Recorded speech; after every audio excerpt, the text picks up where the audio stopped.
Hai, saya Dr. Syafia daripada Marisa Mediclinic. So, hari ini saya nak discuss pasal topik ectopic pregnancy lah, ataupun nama lain dalam bahasa Melayu dia kandungan luar rahim. So, basically dah nama pun, daripada nama tu pun kita tahu, maksudnya implantasi yang berlaku di luar rahim, tak kisah dekat tube, dekat ovari tu sendiri, ataupun di bahagian usus lah, ataupun boleh jadi dekat sini juga. So apa-apa yang berlaku di luar rahim kita panggil dia sebagai ectopic pregnancy lah. Okay, so punca ectopic pregnancy boleh datang sebab kadang-kadang patient tu memang ada endometriosis, maksudnya pelekatan yang berlaku lah, dia melekat-lekat kat dalam, so dia implant.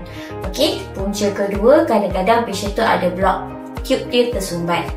Punca ketiga, dia pernah buat pembedahan apa-apa yang menyebabkan dia punya tu melekat lah, maksudnya ada scarring tissue, so dia boleh melekat di luar rahim.